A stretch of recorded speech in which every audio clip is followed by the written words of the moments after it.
Good morning, everyone. How are you? It's Megan from Hillcrest joining you for story time. We're reading two different stories this morning. One is Nico's Busy Day, and then we're going to be reading a story from the Magical Stories Classic Treasury. We're going to read The Feast of the Lanterns. So let's go ahead and start with Nico's Busy Day. Does that guy look sort of familiar? Maybe like he's from Pocahontas. Miko woke up early, all ready for another day of mischief. Tumbling down the hill, the reckless raccoon landed right in the middle of a patch of wildflowers and came out with a new, fluttering friend. Look at that.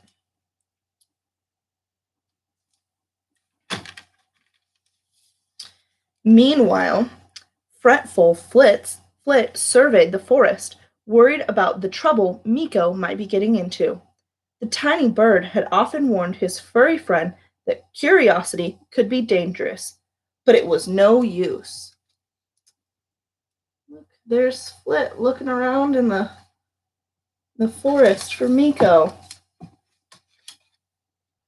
Sure enough, down below, Miko was at it again. He chased after an old log rolling along the ground, but when he crawled inside, what he found was, oh dear, a very cranky Percy. Look at that. Running away.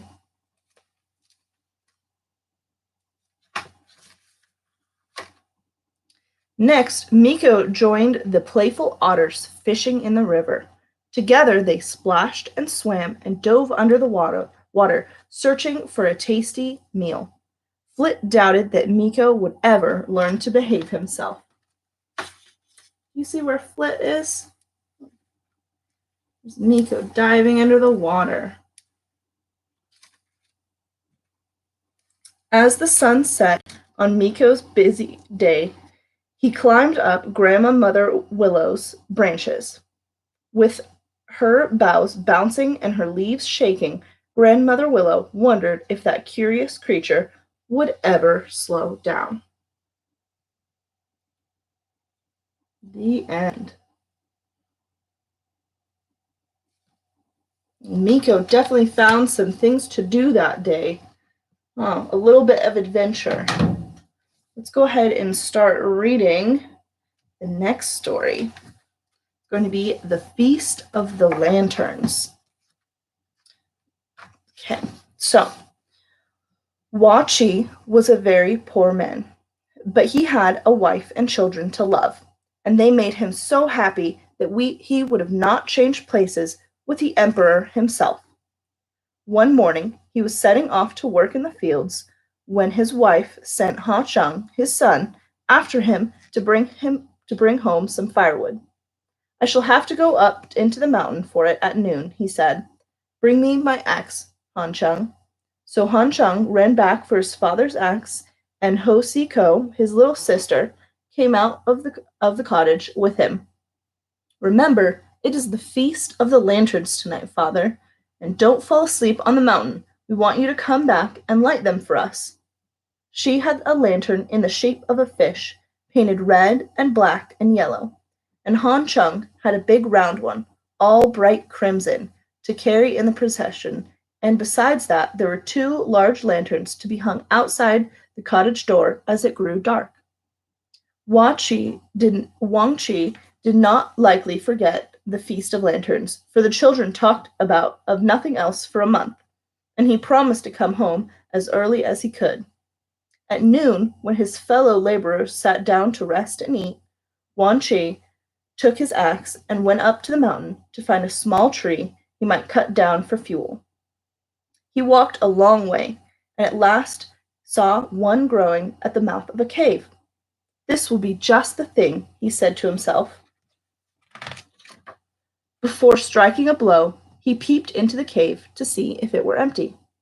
To his surprise, two old men with long white beards were sitting inside, playing chess, as quietly as mice, with their eyes fixed on the chessboard. Wang Qing knew something of chess, and he stepped in and watched them for a few minutes. As soon as I can look up, I can ask them if I may chop down a tree, he said to himself, but they did not look up. And by, Wang Chi got so interested in the game that he put down his axe and sat on the floor to watch it better.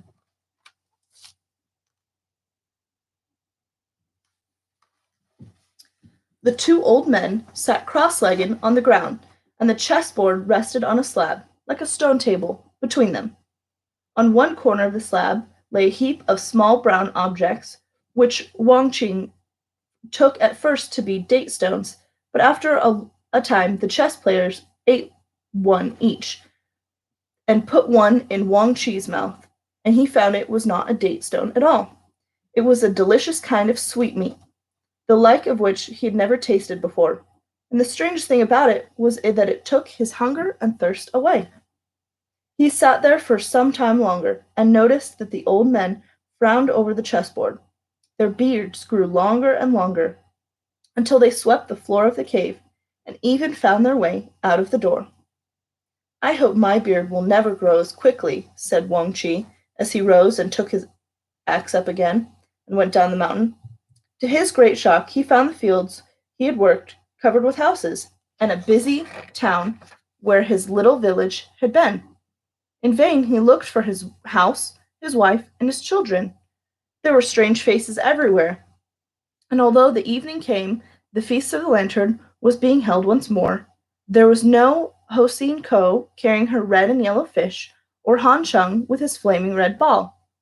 At last he found a woman, a very old woman, who told him that when she was a tiny girl, she remembered her grandmother saying how when she was a tiny girl, a poor young man had been spirited away by the genie on the mountains on the day of the Feast of the Lanterns, leaving his wife and little children with only a few handfuls of rice in the house.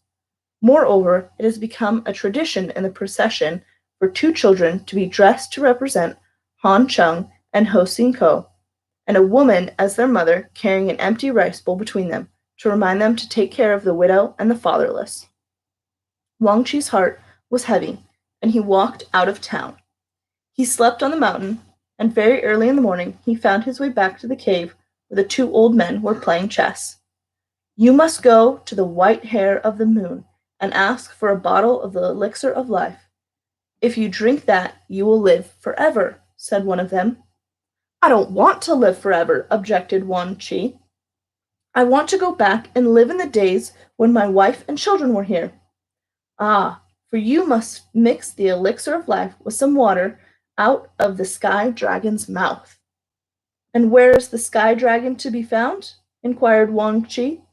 In the sky, of course. He lives in a cloud cave. And when he comes out of it, he breathes fire, and sometimes water. And if he is breathing fire, you will be burned up. But if it is water, you'll be able to catch some in a bottle. What else do you want? I want a pair of wings to fly with, and a bottle to catch the water in, Wang Chi replied boldly. So they gave him a bottle, and before he had time to say thank you, a white crane came sailing past and landed by the cave. The crane will take you wherever you like, said the old man. Go now, and leave us in peace.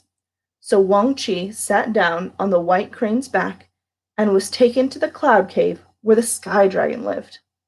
When he got there, he sat near the cave, and he thought how to bring the dragon out and make him breathe water instead of fire. I have it, cried Wang Chi.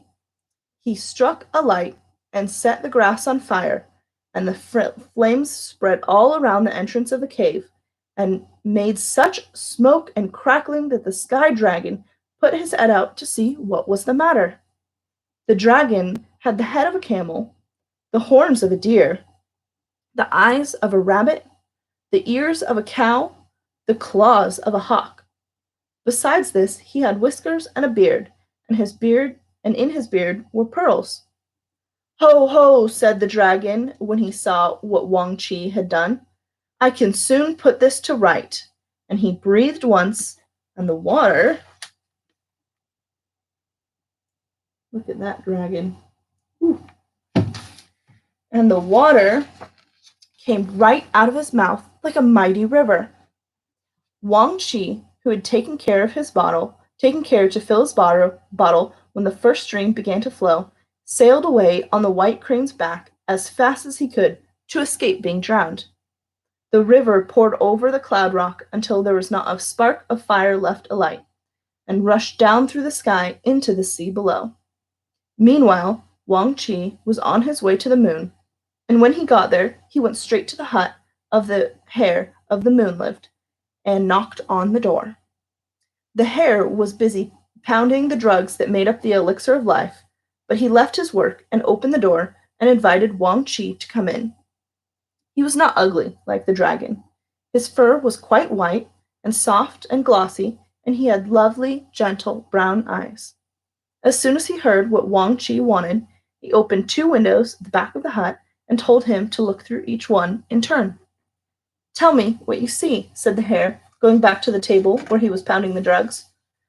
"I can see a great many houses and people," said Wang Chi. "The streets. This is the town that I was in yesterday, the one that was taking place of my old village." "Do you want to go back there?" asked the wise old hare. Wang Chi shook his head. "Then close the window. It is the window of the present, and look through the other, which is the window of the past." Wang Chi obeyed, and through this window, he saw his own dear little village, and his wife, and Hong Chung and Ho Si Ko jumping about as she hung up her colored lanterns outside the door. Wang Chi turned and looked eagerly at the white hare.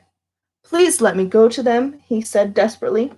"I have water from the sky dragon's mouth, and—" "Yes, that's all right," said the white hare. "Give it to me."